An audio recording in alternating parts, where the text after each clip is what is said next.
Admiral Krethos stood on the command bridge of the Imperial dreadnought Eternal Glory, his scales gleaming under the soft blue lights. Through the massive viewport, the stars of the Selnari system burned like distant fires.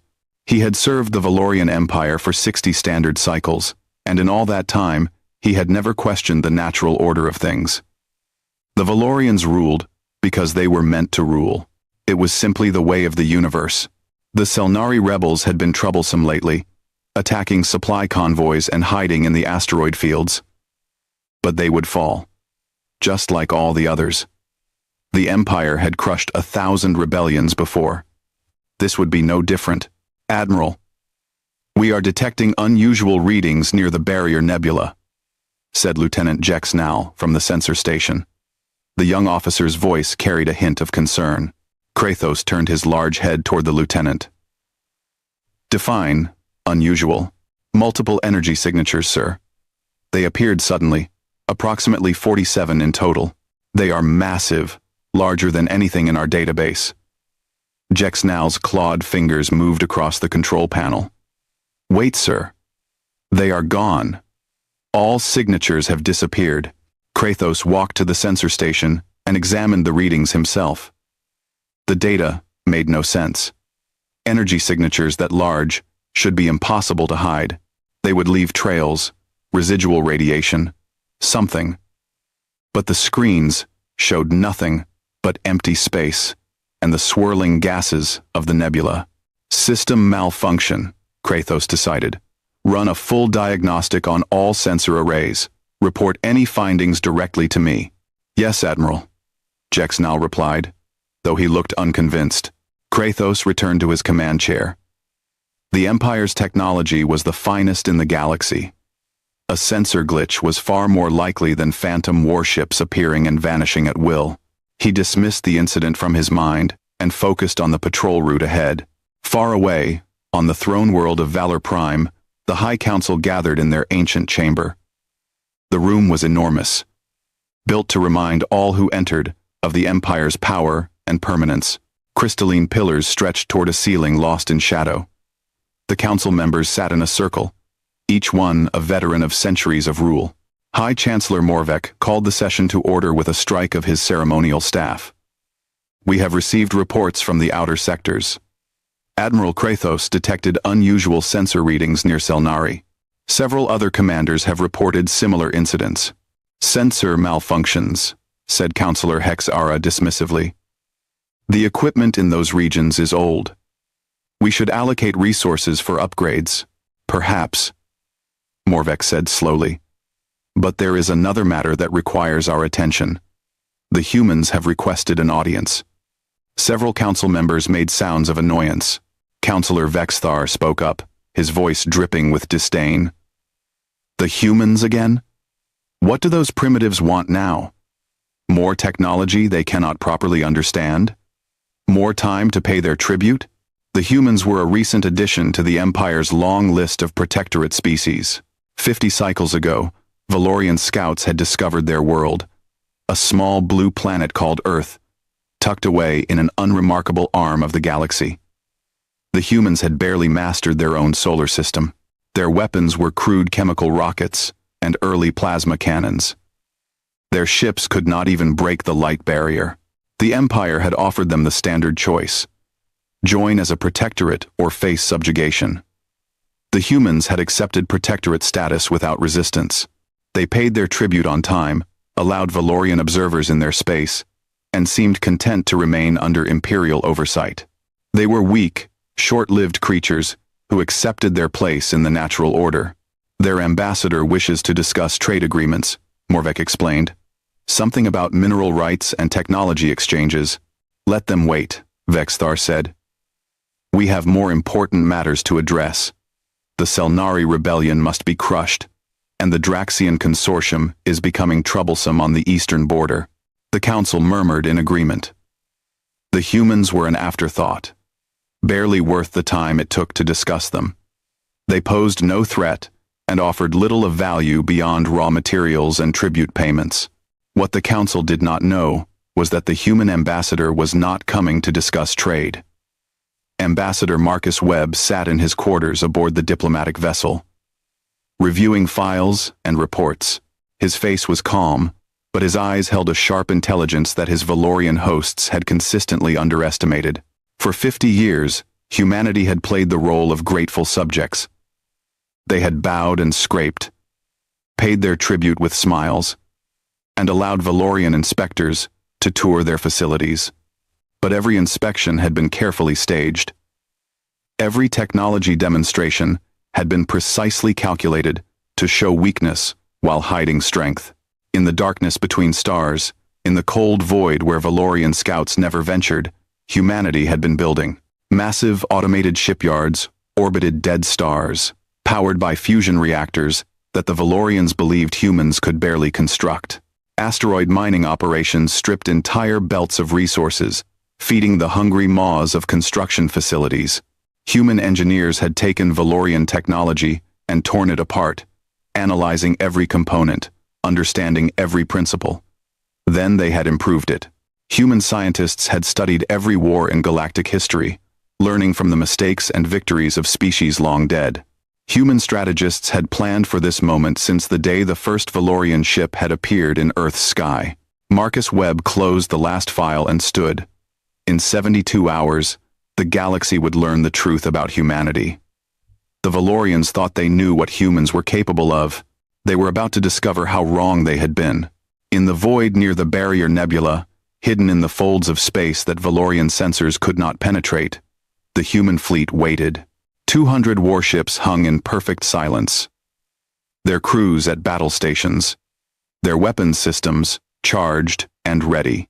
Admiral Sarah Chen sat in the command chair of the UEHF Indomitable, watching the chronometer count down. The age of Valorian dominance was about to end. Admiral Kratos was reviewing supply reports when every alarm on the bridge activated at once. The sudden noise made several officers jump from their stations. Red warning lights bathed the command deck in crimson. "Report!" Kratos shouted, his training taking over despite the shock. Lieutenant Jexanal stared at his sensor display as if it had betrayed him. "Admiral, we have multiple contacts. They just appeared around us. I count 214 vessels, all of them capital ship class or larger." "That is impossible," Kratos said. But even as the words left his mouth, he saw the truth on the main view screen. Ships surrounded his fleet. They were unlike anything he had ever seen. Sleek and angular with hull plating that seemed to absorb light rather than reflect it. They bristled with weapon ports and launch bays. Each one was easily the size of a Valorian heavy cruiser. "Where did they come from?" Kratos demanded. "How did they bypass our sensors?" "Unknown, sir. They simply appeared. No jump signatures, no hyperspace portals. They were just suddenly there." Jexnal's voice cracked slightly. A communication request flashed on the screen. Kratos hesitated, then accepted it. A human face appeared before him. It was a female with dark hair pulled back tightly, her expression calm and professional. Her eyes were the color of Earth's sky, and they held no fear. "I am Admiral Sarah Chen of the United Earth Hegemonic Fleet, commanding officer of the UEHF Indomitable." "To whom am I speaking?" "1. Kratos drew himself up to his full height. "I am Admiral Kratos of the Valorian Imperial Navy. You are in violation of Imperial space. Power down your weapons immediately and prepare to be boarded." Chen's expression did not change. "Admiral Kratos, I am hereby informing you that humanity is withdrawing from the Valorian Protectorate. Effective immediately. We claim sovereignty over 47 star systems, including the Selnari system you currently occupy. You and your fleet have 30 minutes to withdraw beyond the boundary we have transmitted to you." For a moment, Kratos could only stare. Then anger flooded through him. "You dare threaten the Valorian Empire? You are primitives playing with technology you barely understand. I have served the Empire for 60 cycles. I have crushed rebellions that fielded more ships than you have shown me today." 30 minutes, Admiral," Chen said simply. Kratos cut the communication. He turned to his weapons officer. Target the human flagship. All ships are to open fire on my command. We will show these upstarts what happens when they challenge the Empire. Sir, perhaps we should contact High Command first, suggested Commander Telvan. From the tactical station. There is no time for bureaucracy, Kratos snapped. These humans need to learn their place. All ships, open fire. The Valorian fleet unleashed its fury. Plasma cannons erupted in brilliant streams of superheated matter. Missile pods launched their payloads, hundreds of warheads streaking toward the human ships. Energy beams lanced through space, weapons that could slice through asteroid fields like knives through flesh. The humans responded with impossible speed. Shimmering barriers appeared around their vessels. Energy shields unlike anything in Valorian technology. The plasma fire splashed harmlessly against them, dispersing like water on stone. Missiles exploded against the shields, their fury absorbed and dissipated. Then the human ships fired back. The sound that reached Kratos through the hull was like thunder. Human railguns, massive magnetic accelerators, launched projectiles at a significant fraction of light speed. The metal slugs, each one weighing several tons, punched through Valorian shields as if they did not exist. They tore through armor plating, ripped through internal compartments, and emerged from the other side of ships in fountains of debris and atmosphere. Shields at 40%, shouted the defense officer. We have hull breaches on decks, 7 through 12. But worse was yet to come. Launch bays on the human ships opened, and swarms emerged. Thousands upon thousands of small craft poured into space, moving with perfect coordination. They were drones, automated fighters that required no pilots, no life support, no rest. They surrounded Valorian ships like insects, overwhelming point defense systems through sheer numbers. The eternal glory shook under repeated impacts. Kratos gripped his command chair as the lights flickered. On the tactical display, he watched his fleet dying. Ships that had served the Empire for centuries were being torn apart in minutes. His cruisers, his destroyers, his proud warriors, all helpless before this human onslaught. Shields at 10%. We have lost engines 3 and 4. Weapons array is offline. The reports came faster than Kratos could process them. Another communication request appeared. With a trembling claw, Kratos accepted it. Admiral Chen appeared again, her expression unchanged. Admiral Kratos, I am offering you a choice. Order your remaining ships to power down their weapons and surrender, or I will destroy what is left of your fleet. You have 2 minutes to decide.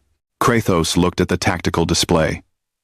Of his original 37 ships, only 12 remained combat capable. The rest were destroyed or crippled beyond repair. His warriors had fought bravely, but bravery meant nothing against such overwhelming technological superiority. He had 2 choices: save what remained of his fleet, or die for pride. The decision was clear, even if it burned his soul to make it. Human fleet, this is Admiral Kratos. We surrender. The human drones pulled back, forming a perimeter around the Valorian ships, but not pressing their advantage. Kratos slumped in his chair, feeling every one of his 60 cycles of service weighing upon him. He had just become the first Valorian admiral in recorded history to surrender to a supposedly primitive species. News of the battle reached Valor Prime within hours. High Chancellor Morvek stood before the emergency session of the High Council, his hands shaking as he read the report. Kratos's fleet has been defeated. The humans have claimed sovereignty over 47 systems and have the military force to enforce that claim. Our scouts report massive industrial complexes in deep space, shipyards that we never detected, fleets that we never knew existed. Councillor Vexthar's voice was hollow. How? How is this possible? 50 cycles ago, they could barely leave their own planet. We underestimated them, Morvek said quietly. While we believed they were primitive and weak, they were studying us, learning from us, building in secret. The council chamber fell silent. For the first time in 10,000 years, the Valorian Empire faced an enemy that had defeated them, not through numbers or luck, but through superior technology and strategy. The age of unquestioned dominance had ended in a single afternoon. Ambassador Marcus Webb walked through the halls of the Galactic Congress building with steady, measured steps. Around him, representatives from dozens of species whispered and pointed. Some looked at him with hope, others with fear, most with simple disbelief. The Congress chamber was ancient, built when the Valorian Empire was young. It was meant to give protectorate species a voice.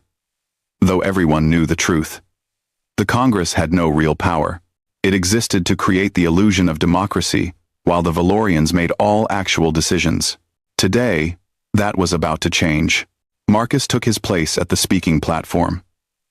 Above him, hundreds of representatives sat in tiered seating that circled the chamber.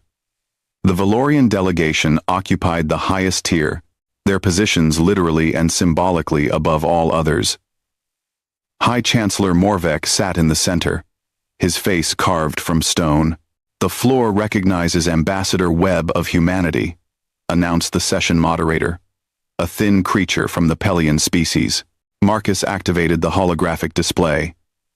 Images appeared above the platform, visible to everyone in the chamber. They showed human shipyards, massive structures floating in the void, construction facilities that stretched for kilometers, mining operations that had stripped entire asteroid belts. For 50 years, the Valorian Empire has believed humanity to be a primitive species, barely worthy of notice. This was by design. We wanted you to believe we were weak. We needed you to underestimate us. Morvek stood. "You deceived us. You violated the terms of your protectorate status." "We survived," Marcus corrected. "When your scouts arrived at Earth, we faced a choice. We could fight with the primitive weapons we had and be destroyed, or we could buy time. We chose time." He changed the display.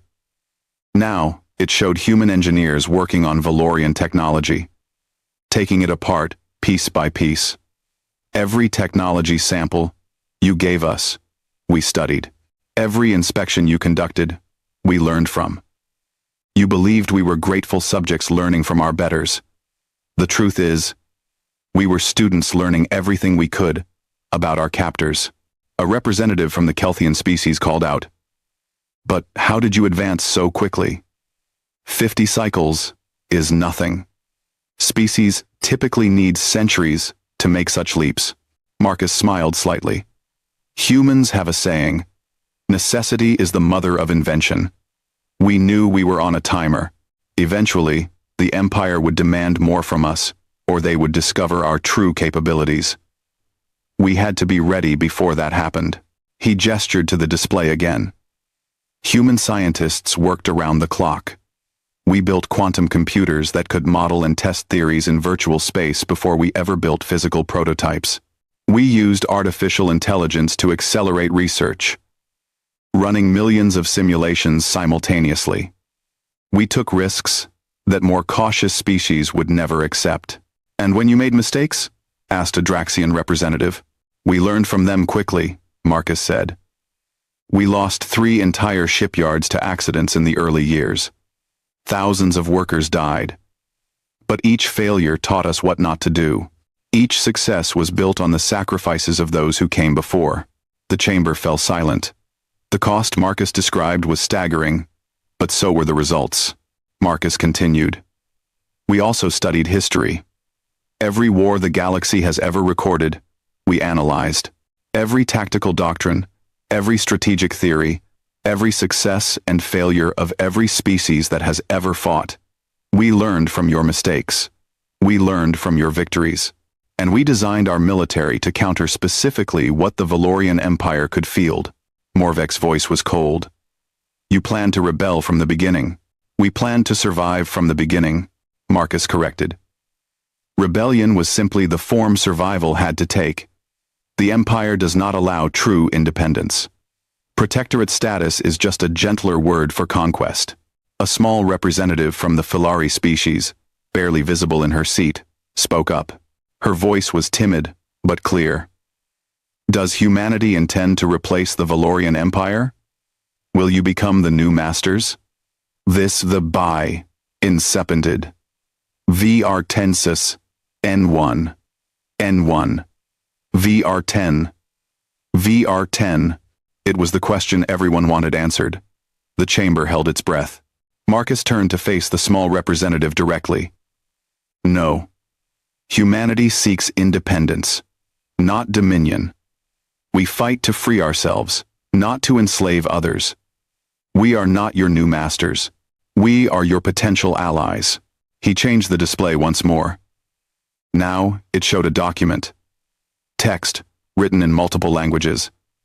This is the Galactic Concordat, a proposed alliance of free and equal species. No single species holds authority over others. Decisions are made by vote, not decree. Trade is negotiated fairly, not demanded as tribute. Military forces are defensive, not tools of conquest. The chamber erupted in conversation. Some species representatives cheered, others argued. The Valorians sat in stony silence. Morvek finally spoke, his voice cutting through the noise. You speak of equality and freedom, but you enforce your will with weapons. You are no different than the empire you claim to oppose. There is one critical difference. Marcus said. We are willing to leave. Any species that wishes to remain aligned with the Valorian Empire may do so. We will not force anyone to join the Concordat. But any species that wishes to claim independence, we will support. And any species that the Empire attempts to punish for seeking freedom, we will defend. End quote. Another Valorian council member stood. You threaten the Empire with war if we do not surrender our sovereignty over hundreds of systems, over species that have been part of the Empire for millennia. I threaten nothing, Marcus said calmly. I state facts. Humanity has the military power to enforce independence for ourselves and others. Whether that power is used for defense or offense depends entirely on the Empire's next actions. Morvek's eyes narrowed. You believe one victory makes you invincible? Admiral Krathos commanded a patrol fleet. Not the full might of the Empire. We can field 2,000 warships, warriors who have trained for centuries. Your trick will not work twice. Marcus met his gaze without flinching. Then, I suppose we will discover who is correct. But I would ask you to consider this. In 50 years, we went from barely reaching our own moon to defeating an Imperial fleet with ease. What do you think we will accomplish in the next 50 years? Or the next 100? Can you say with certainty that the Empire will still exist by then? It was a bold statement, bordering on arrogance. But the evidence was displayed for all to see. Human shipyards that rivaled anything the Empire possessed. Technology that had surpassed Valorian designs. A species that had proven they could adapt and innovate at speeds the galaxy had never witnessed. The session ended without resolution, but the seed had been planted. As Marcus left the chamber, several representatives approached him quietly, asking questions about the Concordat, about humanity's intentions, about the possibility of freedom. On Valor Prime, the High Council convened an emergency session. Morvek looked at his fellow council members, seeing his own uncertainty reflected in their faces. We must respond, said Councillor Vexthar. If we do nothing, other species will follow humanity's example.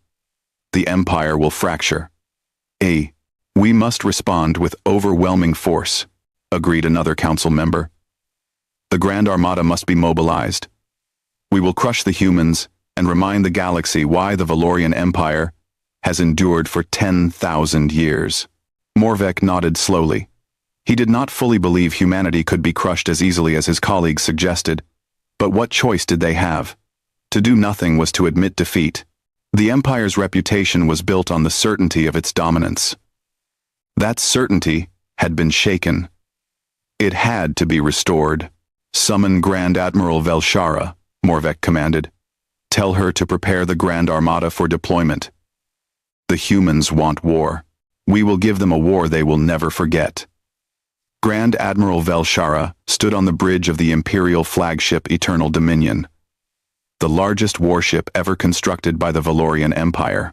Around her ship, stretching in every direction, floated 2,000 vessels, battleships, carriers, cruisers, destroyers, and support craft.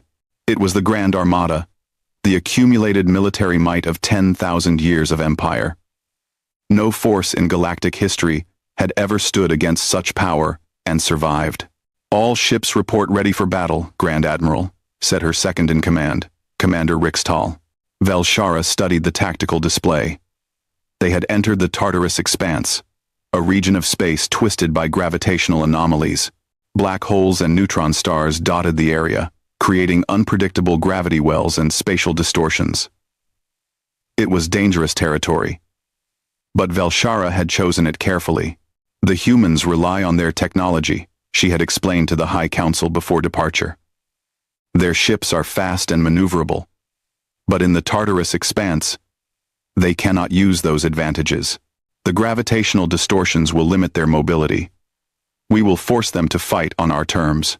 It was sound strategy, the kind that had made Velshara the Empire's most respected military leader. She had studied the battle reports from Admiral Krethos's defeat obsessively. The humans had superior shields, superior weapons, and those cursed drones. But no technology could overcome the fundamental laws of physics. In the Expanse, fancy maneuvering meant nothing. It would be a battle of raw firepower.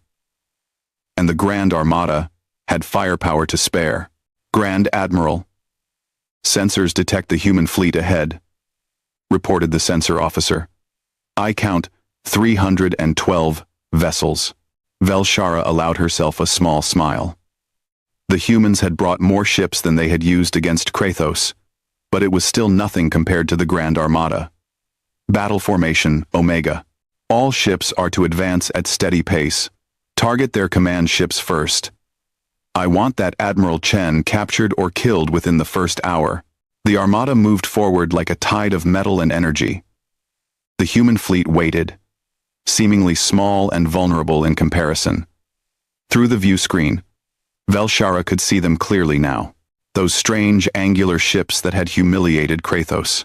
"In range in 30 seconds, Grand Admiral." Velshara raised her hand. "All ships, prepare to fire on my mark." The seconds ticked down. 20, 10, 5, fire. The Grand Armada unleashed hell itself. 2,000 ships fired simultaneously, their combined firepower enough to sterilize planets. Space lit up with plasma streams, energy beams, and missile contrails. It was beautiful in a terrible way. The full fury of the Empire made visible. The human shields appeared, those shimmering barriers that had protected them before. But this time, the sheer volume of fire began to overwhelm them. Shield sections flickered and failed under the sustained assault. Human ships took damage, armor plating vaporizing, hull breaches appearing. "We are breaking through their defenses," shouted Rixtal triumphantly. Velshara watched carefully. Something felt wrong. The humans were taking damage, yes, but they were not retreating. They were not panicking. They simply held position, returning fire with their railguns, but making no attempt to maneuver or flee. "Grand Admiral, I am detecting unusual gravitational fluctuations around the fleet," said the sensor officer. Her voice carried concern. Before Velshara could respond, space itself seemed to twist. Objects appeared near the Armada, thousands of them, small and dark. At first, Velshara thought they were more drones. Then her tactical officer identified them. Gravity mines. They are artificial singularities. The devices activated. Each mine created a localized gravitational distortion. Small black holes that existed for only seconds, but generated massive tidal forces. Valorian ships caught near the mines were torn apart, their hulls stressed beyond any tolerance. Entire formations broke apart as artificial gravity wells pulled ships off course, sending them tumbling into each other or into the natural hazards of the expanse. "Evasive maneuvers," Velshara commanded, but it was already too late. The Armada's tight formation, designed to maximize firepower, had become a death trap. Ships collided with each other trying to avoid the gravity mines. Point defense systems, designed to shoot down missiles, were useless against weapons that bent space itself. Then the real attack began. The human fleet that Velshara had been fighting suddenly accelerated, their movements impossibly precise even in the treacherous gravity field. They had been holding back, studying how the armada moved, learning the patterns. Now, they struck with surgical precision, but worse was coming. Velshara's blood turned cold as her sensors registered new contacts. Thousands of them, appearing all around the armada. Human ships, hidden somehow until this moment, activating from stealth mode. How many? Velshara demanded. The sensor officer's voice shook. Over 4,000 ships. Grand Admiral. The 300 we saw were just the forward element. The rest were hidden in the gravity wells, using the natural interference to mask their presence. Velshara understood instantly. She had walked into a trap. The humans had not come to fight fairly. They had used her own strategy against her, luring the Grand Armada into the expanse, and then springing an ambush. The battle she had planned, the straightforward contest of firepower, had never existed. It had been a human deception from the start. The Eternal Dominion shook as human railgun fire pounded its shields. Around them, the Grand Armada was being systematically dismantled. Human drones swarmed, damaged ships, finishing them off. Human warships worked in coordinated groups, focusing fire to overwhelm shields and tear through armor. Shields at 30%, reported the defense officer. We have lost contact with Battle Group 7 and Battle Group 12. Velshara watched the tactical display with a strange calm. She had been a warrior for over a century. She knew defeat when she saw it. The humans had outplanned her, outmaneuvered her, and now they were destroying her fleet. The Grand Armada, symbol of Valorian might, was being defeated just as thoroughly as Krathos's patrol fleet had been. A communication request appeared. Admiral Chen, no doubt, coming to offer terms. Velshara considered ignoring it, dying with her ship and her honor intact. But that would be selfish. Thousands of warriors still lived on the ships around her. Did she have the right to sentence them to death for her pride? She accepted the communication. Admiral Chen appeared on screen, her expression serious, but not triumphant. Grand Admiral Velshara, I am offering you the same terms I offered Admiral Krathos. Order your ships to stand down and withdraw, and I will allow you to leave with minimal further losses. Continue fighting, and the Grand Armada will be destroyed. Velshara straightened her spine. You have won today, Admiral Chen. That much is clear. But understand this. You have not defeated the Empire. You have defeated one fleet. The Empire has resources you cannot imagine. I know exactly what resources the Empire has, Chen replied. We have been studying you for 50 years, remember? I know your ship production capacity, your resource distribution, your military academies and training programs. I know how long it would take you to rebuild this fleet. More importantly, I know how many other species are watching this battle right now, waiting to see what happens. Chen leaned forward slightly. Grand Admiral, you are a brilliant strategist. You are losing today not because of any failure on your part, but because we had 50 years to prepare for this exact scenario. If you had ambushed us, you might have won. But we dictated the terms of battle, and that made all the difference. She paused. So I will ask you, how many more Valorian warriors need to die today? How many ships need to be destroyed? The battle is over, Grand Admiral. All that remains is deciding how it ends. Velshara looked at the tactical display one last time. 60% of the Grand Armada was destroyed or disabled. The remainder was surrounded and outgunned. Chen was right. The battle was over. All Valorian ships, this is Grand Admiral Velshara. Cease fire and power down weapons. We are withdrawing from the expanse. The words tasted like ash, but they were necessary. As the human drones pulled back and human ships opened a corridor for the Armada to retreat. Velshera felt the weight of history pressing down on her. She had just surrendered the Grand Armada. The news would reach every corner of the galaxy within days. The Valorian Empire's reputation for invincibility was not just damaged, it was shattered beyond repair. The Treaty of Sol was signed 6 months after the Battle of the Tartarus Expanse. High Chancellor Morvek stood in the human city called Geneva, a place that humans apparently considered neutral ground. The building was old by human standards, barely 2 centuries, but it held meaning for them.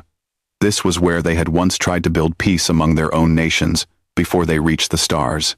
Morvek signed the document with a hand that did not shake, though it took all his willpower to keep it steady. The treaty recognized human sovereignty over 47 star systems. It granted independence to 12 protectorate species who had petitioned for it. It established the Galactic Concordat as a legitimate political body. Most humiliating of all, it required the Valorian Empire to pay reparations for damages caused during the brief war. Ambassador Marcus Webb signed on behalf of humanity, his expression neutral and professional. He offered no gloating words, no triumphant speeches. He simply signed and stepped back. The Empire honors its agreements, Morvek said quietly. We will abide by the terms of this treaty, as will humanity, Marcus replied. We seek no further conflict with the Valorian Empire. It was polite fiction, and both of them knew it. The conflict had already been decided. The Empire had lost not just military battles, but something far more important. It had lost the aura of inevitability that had sustained it for 10,000 years. Across the galaxy, species that had lived under Valorian rule for centuries began to question whether that rule was necessary. If humans could resist, why couldn't others? Independence movements sprang up on a dozen worlds. Most were peaceful, simply petitions to join the Concordat. Some were not. The Empire did not collapse overnight. It was too vast, too entrenched, too ancient to simply fall apart. But it began to contract, slowly and painfully, like a wounded animal curling in on itself. Admiral Sarah Chen retired to Earth 3 years after the treaty was signed. She had been offered a position as the Concordat's supreme military commander, but she declined. She had seen enough war for one lifetime. She bought a small house in the mountains of Colorado, far from cities and spaceports. On clear nights, she would sit on her porch and look up at the stars, thinking about the thousands who had died to secure humanity's freedom. Victory had come at a terrible price. 53,000 human crew members had been killed in the war. Thousands more had died in the construction accidents and experimental failures during the 50 years of preparation. Sometimes, she wondered if it had been worth it. Then she would remember what the alternative had been. Endless servitude. Humanity's potential forever limited by Valorian restrictions. Generations of humans living as subjects, rather than citizens. Yes, it had been worth it. But that did not make the cost any lighter. Ambassador Marcus Webb, now Secretary General of the Galactic Concordat, faced different challenges. Building peace was proving harder than winning war. Species that had been enemies under the Empire's rule now had to learn to coexist as equals. Trade agreements had to be negotiated fairly rather than imposed. Disputes had to be resolved through diplomacy rather than force. The Concordat's headquarters was established on a neutral station built in deep space, far from any single species' territory.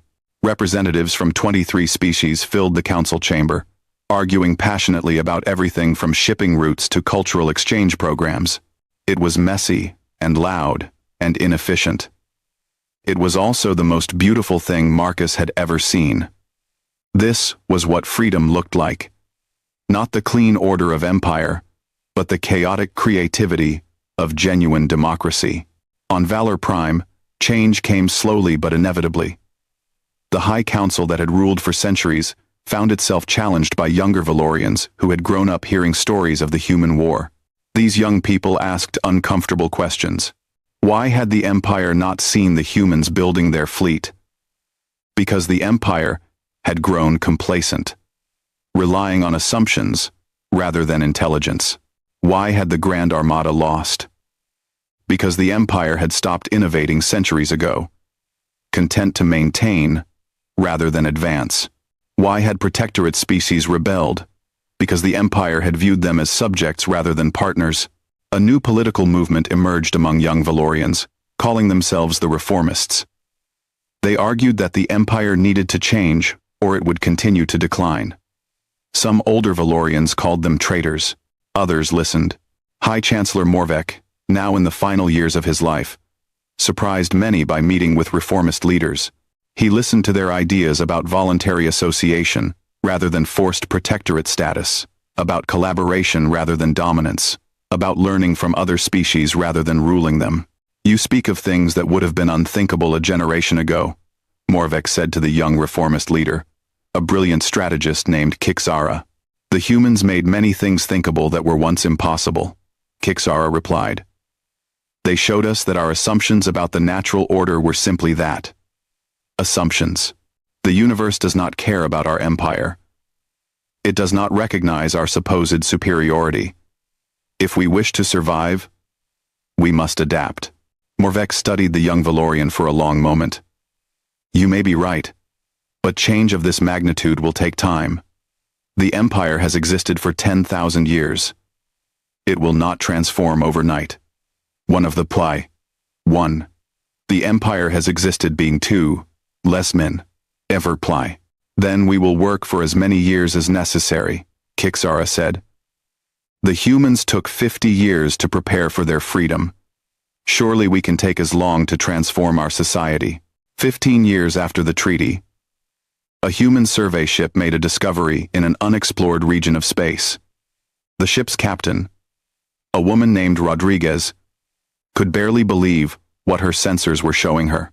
She contacted Earth immediately. Sir, you need to see this, she said to the Exploration Council. We have found ruins. Extensive ruins. Covering multiple star systems. The civilization that built them was incredibly advanced. Far beyond even current human technology. The Exploration Council dispatched a full research team. What they found was both amazing and terrifying. The ruins belonged to a species that called themselves the Dralnath. According to the fragmentary records recovered, they had once controlled a quarter of the galaxy. Their technology had been centuries beyond anything that currently existed, and they had destroyed themselves. Not through disease or natural disaster, but through endless war. They had conquered species after species, building an empire that dwarfed even the Valorians at their height. But conquered species had eventually rebelled. The wars had escalated. Weapons of terrifying power had been used.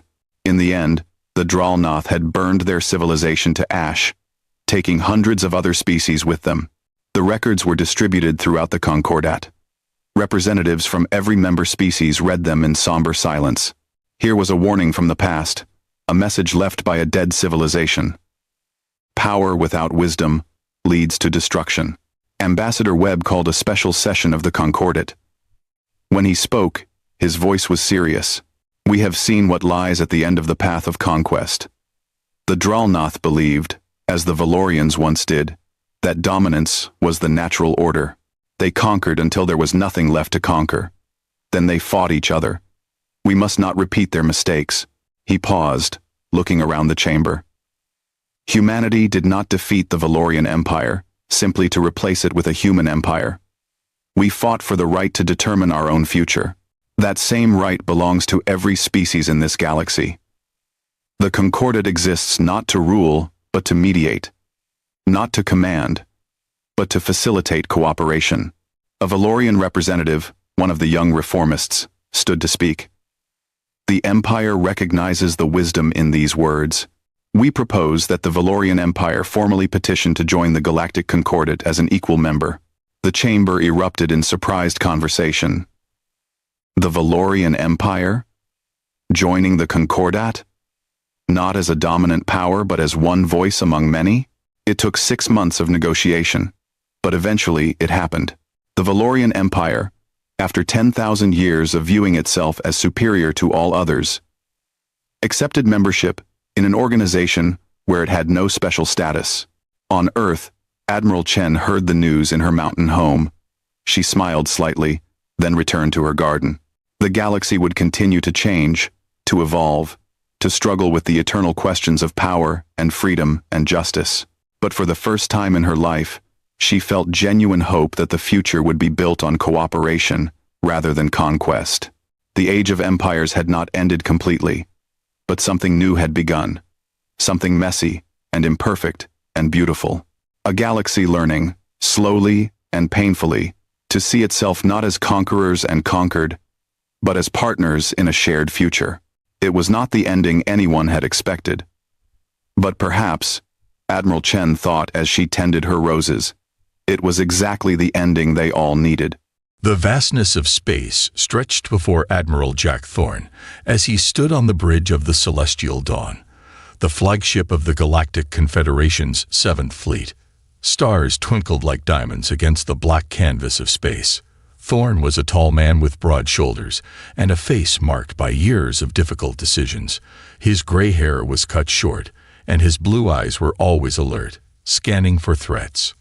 "Admiral, we're receiving an urgent transmission," said Lieutenant Wilson, a young officer with bright eyes and quick fingers that danced across the control panel. "It's from the Luminary Council." Thorne frowned. The Luminary were among the oldest species in the known galaxy. They rarely communicated with anyone, especially not through urgent channels. "Put it through," he ordered, straightening his uniform. The main screen flickered, and the image of Elder Vex appeared. The Luminary had pale blue skin that seemed to glow from within, with 4 eyes arranged in a diamond pattern. Their species was known for their ability to see patterns and predict future events. "Admiral Thorne," Elder Vex's voice was deep and melodic. "I bring a warning of great importance." "Elder Vex, this is unexpected," Thorne replied with a respectful nod. "What concerns you?" "Your scouts have discovered a planet in the outer rim. The locals call it Earth." Thorne nodded. "Yes, one of our exploration vessels found it 3 cycles ago. The inhabitants seem primitive but show promise. We were planning first contact within the next cycle." "You must not approach Earth." Elder Vex's voice became urgent, all 4 eyes widening. "The planet is a trap. The humans are not what they appear to be." The bridge went quiet. Officers exchanged worried glances. "A trap?" Thorne asked, his voice filled with doubt. "Our reports indicate they've barely achieved spaceflight. They still used fossil fuels and have only begun to explore their own solar system. Appearances can be deceiving," Elder Vex insisted. "We have sensed something about them. They are dangerous, more dangerous than any species we have encountered in 10,000 years." Commander Diana Bell, Thorne's second-in-command, stepped forward. She was shorter than Thorne, but carried herself with confidence. Her dark hair was pulled back in a tight bun, and her brown eyes were filled with skepticism. "With all due respect, Elder Vex," she said, "we've observed Earth for 2 years now. They spend most of their time fighting among themselves. Their technology is basic. They've only sent a handful of their kind beyond their atmosphere." Elder Vex's eyes narrowed.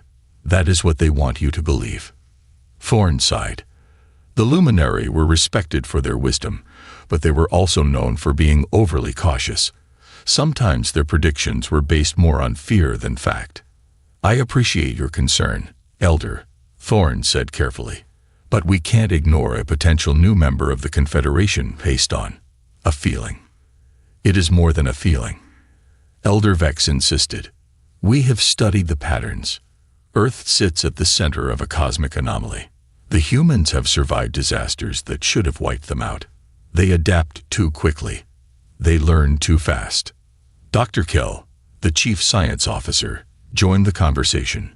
He was thin and tall with kind eyes behind simple glasses. Though most vision problems were easily fixed, Kell preferred the old-fashioned look.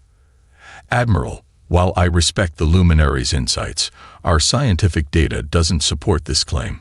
Kel said, reviewing information on his tablet. Humans are resilient, yes, but that's because their planet has forced them to be. They've faced harsh conditions and evolved accordingly. You are making a terrible mistake, Elder Vex warned. The humans have developed in isolation for a reason. The old records, the ones from before the Great Collapse, they warned about planets like Earth. Thorn looked around the bridge at his crew. He saw doubt in some eyes, curiosity in others. I'll consider your warning seriously, Elder, Thorn said at last. But I can't make decisions based on ancient records and feelings. We need facts. Elder Vex was silent for a long moment. By the time you have facts, Admiral, it will be too late. The transmission ended, leaving the bridge in silence. Sir, Commander Bell said after a moment, what are your orders? Thorn rubbed his chin thoughtfully. The Luminary were rarely wrong, but their warnings were often exaggerated. Earth had been observed for years. Nothing in the reports suggested anything unusual. We proceed as planned, Thorn decided, but we'll be cautious. Commander Bell, prepare a small fleet for the first contact mission. 5 ships should be enough. Bring our best diplomats. Yes, sir, Bell nodded. Dr. Kell, I want you to review all our data on Earth again. Look for anything unusual, anything we might have missed. Kell nodded, already scrolling through files on his tablet. Lieutenant Wilson, send a message to Earth's primary communication array. Standard first contact protocol. Let them know we're coming in peace. As the crew hurried to carry out his orders, Thorn couldn't shake a feeling of unease. The Luminary warning had planted a seed of doubt in his mind. In his quarters later that night, Thorn reviewed the Earth files himself. The images showed a blue planet with swirling white clouds. It was beautiful, like many life-bearing worlds. Reports detailed the humans' brief history of space exploration, their wars, their art, their rapid technological development. Nothing seemed out of the ordinary. Yet Elder Vex's warning echoed in his mind. By the time you have facts, Admiral, it will be too late. Computer, Thorn said, show me the oldest records we have about Earth. The computer displayed a star chart from 300 years ago. Earth was marked, but with a simple note, approach with caution. Thorn frowned. That was unusual but not alarming. Many planets had similar warnings, especially those with developing civilizations. He closed the files and looked out at the stars. Somewhere out there was Earth, waiting. Were the humans truly a threat, or was this another false alarm from the Luminary? Only one way to find out. Computer, set course for Earth.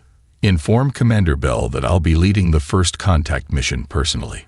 As the celestial dawn changed direction, heading toward the small blue planet, Thorn couldn't know that Elder Vex's warning was already too late. The trap had been set long ago, and it was about to be sprung. Commander Reed stood on the bridge of the Horizon Seeker, watching as the blue planet grew larger on the view screen. His ship led the small fleet of 5 vessels sent by Admiral Thorn for humanity's first contact. Reed was younger than most commanders, with sharp features and quick eyes that missed nothing. He had earned his rank through smart decisions, not years of service.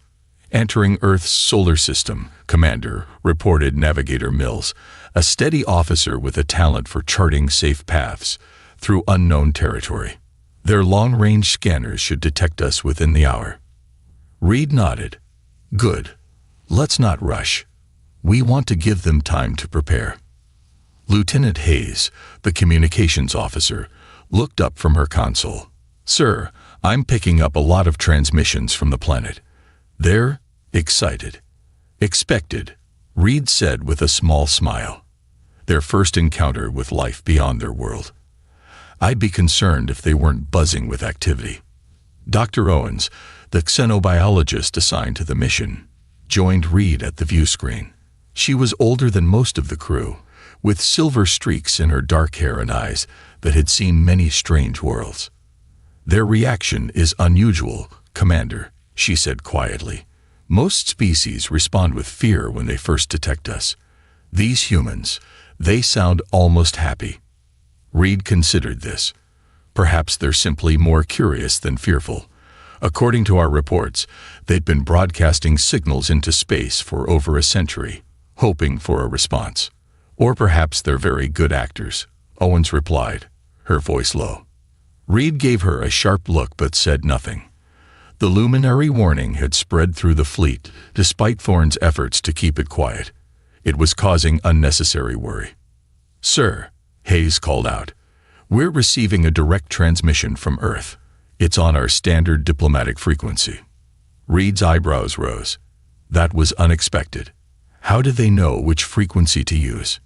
"Put it through," he ordered, straightening his uniform. The view screen changed to show a man seated at a desk. He wore a simple dark suit and had a calm, welcoming expression. Behind him was a blue flag with the image of Earth. "Greetings to the approaching vessels," the man said in perfect galactic standard. "I am Director Thomas of the United Earth Council. On behalf of humanity, we welcome you to our solar system." A stunned silence fell over the bridge. The humans shouldn't have known galactic standard. They shouldn't have known the diplomatic frequencies. They shouldn't have detected the fleet so quickly. Reed recovered first. "Director Thomas, I am Commander Reed of the Galactic Confederation. We are surprised by your greeting." Thomas smiled. "We've been listening to the stars for a long time, Commander. We've learned much." "I see," Reed said carefully. "We come in peace, seeking friendship between our peoples." "Nothing would please us more," Thomas replied. "We have prepared landing coordinates for your diplomatic team. Our leaders are gathering to meet you. This is a historic day for Earth." After the transmission ended, Reed turned to his senior officers who had gathered on the bridge. "Thoughts?" he asked.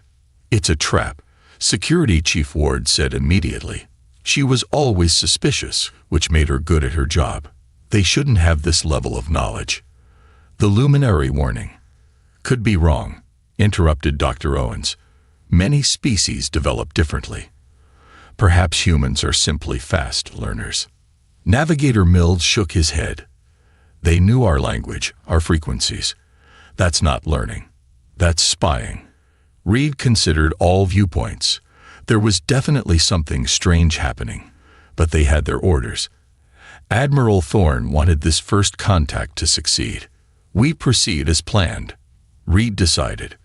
"But we take precautions. Ward, I want a full security team." Owens, analyze everything about their behavior for inconsistencies. Mills, keep the engines ready for immediate departure. Down on Earth, in a facility deep beneath the Rocky Mountains, Director Thomas ended the transmission and turned to face the room full of military and scientific leaders. "They took the bait," he said, "just as we expected." Captain Marcus, head of Earth's Defense Force, stepped forward. A tall man with dark skin and serious eyes. He had spent his career preparing for this moment. "Is everything in place?" he asked. "Yes," replied Dr. Evans, chief scientist of Project Watchful Eye. She was small in stature but commanded respect with her brilliant mind. "The quantum entanglement disruptors are active but undetectable. The moment they enter our atmosphere, we'll have access to their systems." "And if they don't land?" asked General Wilson, an older man with doubt written on his face. "Then we move to Plan B," Marcus answered calmly. "Either way, humanity will not be conquered or colonized." Thomas stood and walked to the large window overlooking the command center. Hundreds of technicians worked at stations monitoring the approaching alien fleet. "For a century, we've intercepted their transmissions," he said. "We've learned their languages, studied their technology, understood their politics. They think we're primitive because that's what we wanted them to think." "And now?" Dr. Evans asked. "Now we show them who we really are," Thomas replied. Back on the Horizon Seeker, Reed led a small team to the shuttle bay. They would be the first to land on Earth and meet its leaders face to face. Final communications check, Reed ordered as the team prepared to board the diplomatic shuttle. "All systems normal," reported Lieutenant Hayes. "Earth has cleared air traffic around the landing zone. They're rolling out the red carpet, literally. Reed nodded and was about to board when his personal communicator beeped. It was a private channel from Admiral Thorn. "Commander." Thorn's voice was tense. "The Luminary have sent another warning. They say their seers have had visions of disaster. They're begging us to abort the mission." Reed looked at his team, already seated in the shuttle and ready to make history. "With respect, Admiral," Reed replied, "we're already here. The humans have been nothing but welcoming.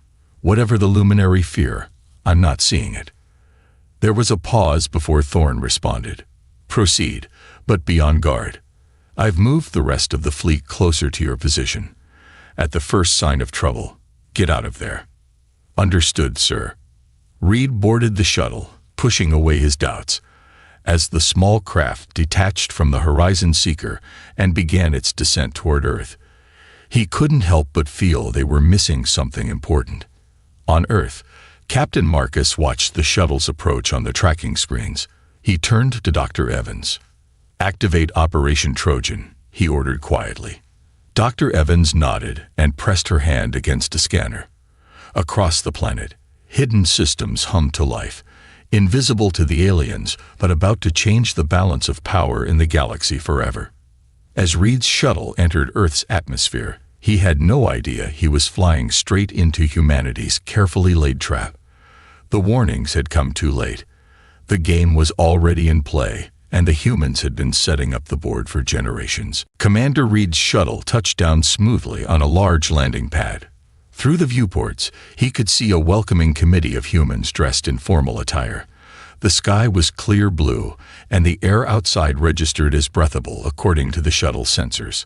"Remember," Reed told his team as they prepared to exit, "we represent the Galactic Confederation. First impressions matter." The shuttle door opened with a soft hiss. Reed stepped out first, blinking in the natural sunlight. Earth's gravity was slightly stronger than standard Confederation worlds, but within tolerable limits. Director Thomas approached with outstretched hands. "Commander Reed, welcome to Earth." Reed placed his hands palm to palm in the traditional Confederation greeting. "Director Thomas, on behalf of the Galactic Confederation, I thank you for your welcome." The formal introductions continued as Reed's team met Earth's representatives. Everything seemed normal, perfect even. Too perfect, a small voice in Reed's mind whispered. "We have prepared a tour of our capital city," Thomas said, "followed by a meeting with our world leaders. We hope to learn much from each other." "As do we," Reed replied, trying to push away his growing sense of unease. Above Earth, the rest of Reed's fleet maintained standard orbit. On the bridge of the Horizon Seeker, Lieutenant Hayes monitored communications, while Navigator Mills kept watch on the fleet's position. "That's strange," Hayes said suddenly, frowning at her console. "What is it?" Mills asked, looking up from his station. "I just lost contact with the Morning Star," Hayes replied, referring to one of the other ships in their small fleet. One moment they were there, and then nothing. Mills checked his own readouts. "Their position is unchanged. They must be having communication problems." "Maybe," Hayes said, not sounding convinced. She tried another channel. "This is Horizon Seeker calling Morning Star. Please respond." Nothing but static answered her. "Try the Nebula Dancer," Mills suggested, naming another ship in their fleet. Hayes nodded and switched channels. "This is Horizon Seeker calling Nebula Dancer. Please respond." More static. "Something's wrong," Hayes said, alarm creeping into her voice. "I can't reach any of our ships." Mills quickly checked the fleet's positions again. "They're all still there. It must be interference." Hayes shook her head. No natural interference would affect all channels simultaneously. As they spoke, the lights on the bridge flickered. The main view screen went dark for a moment, then came back on showing strange symbols instead of the normal display. "What's happening?" Mills demanded, trying to access the navigation controls. "The system isn't responding." Across the fleet, similar scenes played out on every Confederation ship. Systems failed, controls locked, and communication channels went silent. Within minutes, the entire fleet was effectively dead in space, helpless in Earth's orbit. Back on the planet's surface, Reed was being shown around a modern city when his personal communicator beeped urgently. It was the emergency channel, designed to work even when normal communications failed. "Excuse me," he said to Thomas, stepping away to answer. "Commander." It was Hayes, her voice tight with panic. "We're under attack. All ships have lost control of their systems. Unknown technology has bypassed all our defenses. We can't." The connection cut off abruptly. Reed turned to face Thomas, his hand moving to his sidearm. "What have you done?" Thomas's friendly expression didn't change, but his eyes hardened. "What was necessary, Commander? Your ships are fine, just temporarily disabled." "This is an act of war," Reed said, noticing that his team was now surrounded by humans who no longer looked like friendly diplomats. "No," Thomas replied calmly. "This is self-preservation." In Earth's secret command center, Captain Marcus watched as the alien fleet was neutralized. "Quantum entanglement disruptors functioning at 100% efficiency," reported Dr. Evans, monitoring the readings from her station. "All Confederation ships are under our control. Any resistance?" Marcus asked. "None that matters," Evans replied. Their security systems were exactly as the intercepted transmissions described. "Our virus penetrated their defenses just as we planned." Marcus nodded, satisfied. "Begin Phase 2. Launch our fleet." All around Earth, hidden facilities opened to reveal hundreds of ships that had been concealed from alien detection. These weren't the primitive spacecraft the Confederation believed humans capable of building. These were advanced warships, incorporating technology the humans had developed by studying the Confederation's own transmissions. "How long have you been planning this?" Reed asked Thomas as they stood in a secure room. The rest of Reed's team had been separated and taken elsewhere. "Generations," Thomas answered honestly. "We detected your people's transmissions almost 200 years ago. We've been listening, learning, and preparing ever since." Reed shook his head in disbelief. "But why? We came in peace." Thomas laughed, a sound without humor. "Did you? The Confederation has a pattern, Commander. You find primitive worlds, make contact, offer friendship and technology, and slowly take control. Within a few generations, the native population is dependent on you. Their resources are yours, and their world is just another cog in your empire." "That's not true," Reed protested, but even as he spoke, he knew that there was some truth to Thomas's words. The Confederation did tend to guide newer worlds into roles that benefited the greater galactic community. "We study your history," Thomas continued. "We know what happened to the Novari, the Terran, and dozens of other primitive species. We decided long ago that humanity would not share their fate." On the view screens around them, Reed could see Earth's hidden fleet rising into orbit, surrounding the helpless Confederation ships. "What happens now?" Reed asked quietly. "Now," Thomas said, "Admiral Thorne receives our message." In the depths of space, Admiral Thorne's flagship received an unexpected transmission. The signal was stronger than any Earth technology should have been capable of producing. "Sir," the communications officer called out, "it's from Earth. They're demanding our surrender." "What?" Thorne couldn't believe what he was hearing. "Put it through." The main screen lit up to show Captain Marcus, his face stern and confident. "Admiral Thorne," Marcus began without preamble, "your reconnaissance fleet is under our control. Your ships are disabled. We have the capability to destroy them at any time." "Who are you?" Thorne demanded. "Where is Commander Reed?" "I am Captain Marcus of Earth's Defense Force," Marcus replied. "Commander Reed is unharmed, as are all your people.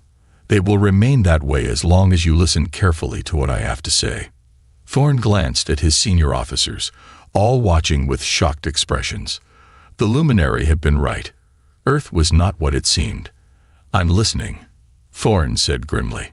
"The trap was not for your ships, Admiral," Marcus explained. "It was for your attention. Humanity will not be colonized, exploited, or controlled.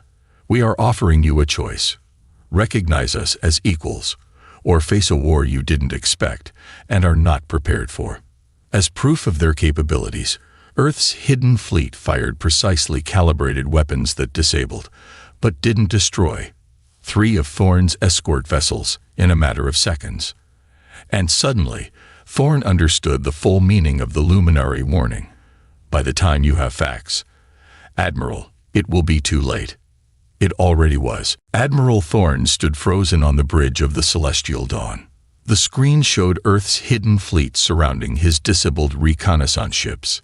His mind raced with questions. How could humans have developed such technology without detection? How had they known the Confederation's weaknesses? "Sir, we're being hailed again," said Lieutenant Wilson, his voice tight with stress. It's the luminary vessel." Thorn's eyebrows rose in surprise. "The luminary? Here?"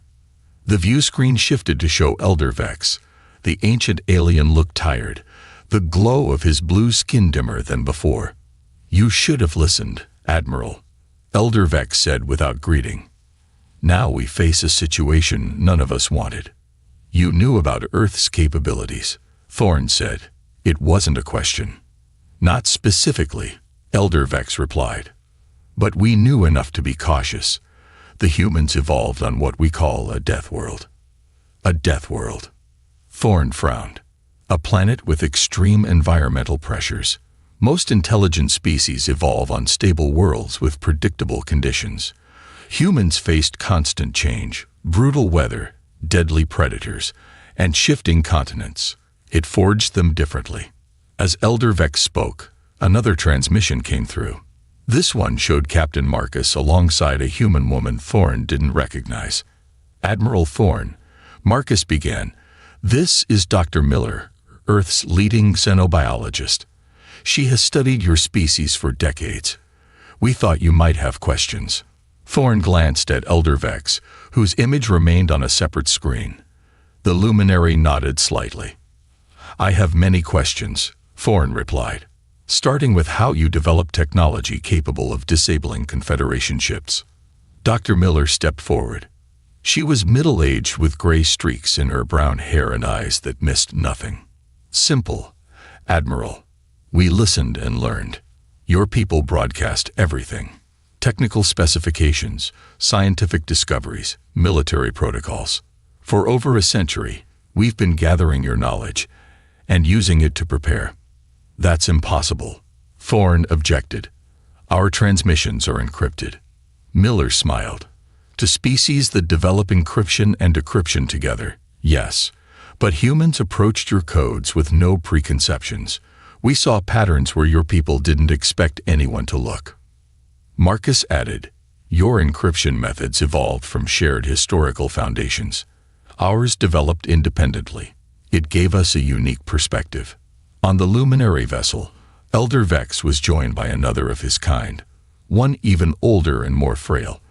This was Elder Nax, oldest of the Luminary Council. "There is another truth you should know, Admiral," Elder Nax said, his voice barely above a whisper. "Earth's isolation was not an accident." "What do you mean?" Thorn demanded. "Long ago, before the Great Collapse, before the Confederation existed, ancient civilizations found Earth. They recognized the potential danger humans represented. Their solution was quarantine." Thorn felt cold realization wash over him. "You kept Earth hidden." "Not us specifically," Elder Vex clarified. "Civilizations that came before us. They altered star charts, created navigational hazards, and set up warning beacons. Over time, most of these measures failed or were forgotten. But the warnings remained in our oldest records."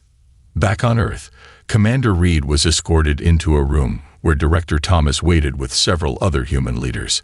Reed noticed that his restraints had been removed.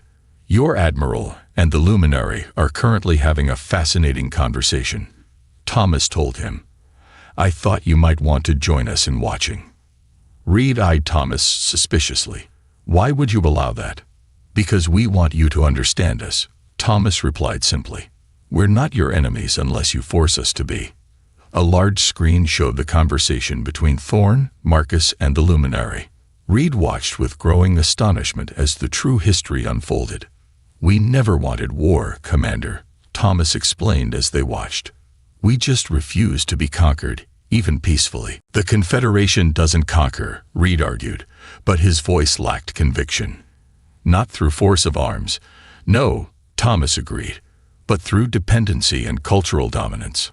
"Absolutely. We studied what happened to other primitive species after first contact. How many still maintain their independent identity after a few generations of Confederation guidance?" Reed had no answer for that. On the celestial dawn, Thorn was coming to terms with the situation. Earth had revealed that they had intercepted and decoded Confederation transmissions for over a century. They had studied alien technology, culture, and tactics while pretending to be a primitive, isolated world. "We could have destroyed your ships," Marcus pointed out. "We chose not to." "What do you want?" Thorn finally asked. "Recognition," Marcus replied firmly. "Earth will join your galactic confederation, but as equals, not as a primitive world to be guided and exploited. We want full membership status immediately, with all the rights and protections that entails." Thorn looked to Elder Vex. The luminary made a gesture that roughly translated to reluctant agreement. Their approach was extreme, Elder Vex admitted, but not unreasonable given the Confederation's history of absorbing younger species. Thorn considered his options. He had a larger fleet than what Earth had revealed, but if the humans could so easily disable 5 advanced ships, who knew what other surprises they might have? And there was wisdom in what the luminary said about humanity's unique evolution.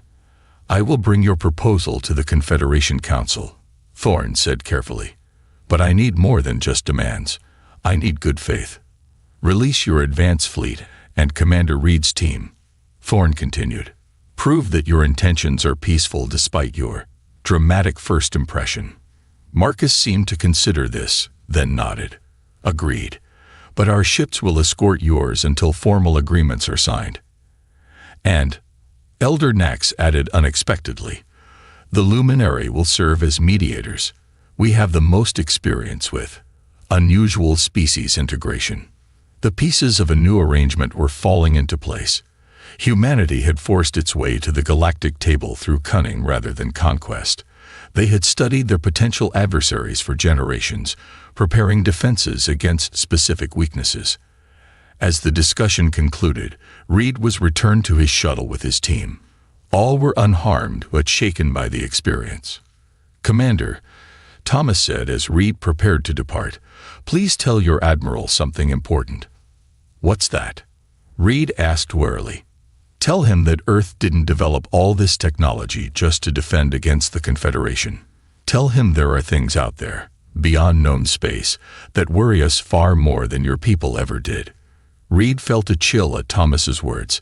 What could possibly frighten a species capable of outmaneuvering the entire Galactic Confederation? As Reed's shuttle lifted off, he couldn't help but wonder if Earth's trap hadn't caught something far more dangerous than anyone yet realized. 3 months after the confrontation in Earth's orbit, representatives from across the galaxy gathered in a massive hall on the Confederation's central world, Nexus. The chamber buzzed with nervous energy as delegates from 100 worlds whispered among themselves. At the center of attention was the human delegation, led by Director Thomas and Captain Marcus. Admiral Thorn stood at the entrance, watching the scene with mixed emotions. The past months had been the most challenging of his career. Convincing the Confederation Council that Earth deserved equal status had not been easy. Many argued that rewarding Earth's deception would encourage other worlds to take similar actions. "Quite the gathering," said Commander Reed, who had joined Thorn at the entrance. Reed had been promoted after the Earth incident for his handling of the crisis. "I never thought I'd see humans here so soon." "Nor did I," Thorn admitted, "but they've earned their place, even if their methods were unorthodox." Elder Vex approached them. moving slowly as was typical for his ancient species. The vote begins soon. Are you prepared for the outcome, Admiral? The outcome is already decided, Thorne replied. The Council may debate, but they know Earth cannot be ignored or controlled. The demonstrations last week proved that. The demonstrations had been Earth revealing even more of their technological capabilities. They had shared advances in quantum computing that left Confederation scientists speechless. They had shown medical techniques that could extend life by decades. And most impressively, they had displayed weapons that could disable entire fleets without destroying them. I still don't understand how they developed so quickly, Reed said, shaking his head. Adaptation, Elder Vex explained. Humans evolved solving problems. Other species learned to work with their environments. Humans learned to change theirs. When faced with a challenge, they don't accept limitations. They find ways around them. Across the hall, Captain Marcus was engaged in a tense conversation with General Wilson, who had joined the delegation at the last minute. They're still suspicious, Wilson muttered, watching the alien delegates. Half of them think we're going to take over the Confederation. Can you blame them? Marcus replied. We disabled their ships, exposed their weaknesses, and demanded a seat at their table. That's not the traditional path to diplomatic relations. It was necessary, Wilson insisted. If we had followed protocol, we'd be answering to a Confederation governor by now. Dr. Miller joined them, her expression serious. The luminary representative wants to speak with us before the vote. Says it's important. Marcus nodded, and the three humans followed Dr. Miller to a small side chamber where Elder Nax waited. The ancient luminary seemed even frailer than before, but his eyes were sharp and alert. Captain Marcus, Elder Nax said, his voice barely above a whisper. There is something you must know before today's proceedings. We're listening, Marcus replied, taking a seat across from the elder. The quarantine of Earth was not just to protect the galaxy from humans, Elder Nax explained. It was also to protect humans from what lies beyond the Confederation's borders. The three humans exchanged glances. What exactly lies beyond? Dr. Miller asked. The ancient records speak of a darkness between the stars, Elder Nax said. A presence that devours civilizations. The Confederation has never encountered it because it has been dormant for millennia. But there are signs it is waking. Is this some kind of test? General Wilson demanded. Or a scare tactic to keep us in line? Elder Nax's eyes flashed with rare anger. This is no test, human. The Luminari do not engage in such games. We have watched the patterns of stars for 100,000 years. We know what the changing patterns mean. Marcus studied the ancient alien, looking for any sign of deception. He found none. You said there are signs, he noted. What signs? Lost outposts in the far reaches, strange signals that appear and vanish, ships that enter certain regions and never return. Elder Nax's voice dropped even lower. The same signs that appeared before the Great Collapse, when half the galaxy went dark in a single century. Back in the main chamber, the council session was about to begin. Delegates took their seats as the Confederation president called for order. Today we vote on the admission of Earth as a full member of the Galactic Confederation, the president announced. Before we proceed, does Earth wish to address the assembly? Director Thomas stepped forward. His gaze swept across the gathered representatives before he spoke. Honored delegates, he began. Earth comes before you today, not as a conquered world or a primitive species seeking guidance. We come as equals, with much to offer and much to learn. Thomas paused, his expression solemn. Our methods may have seemed extreme, but consider our position. A young species discovering they are not alone, learning that a vast empire exists among the stars with the power to forever change their world. Would you not have prepared? Would you not have taken precautions? Murmurs filled the chamber, some of understanding, others of disagreement. But that is past, Thomas continued. Today we look forward. Earth offers its technology, its resources, and its unique perspective to the Confederation.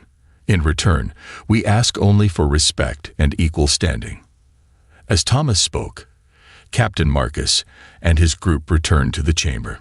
Marcus passed a note to Thomas, who read it quickly before continuing.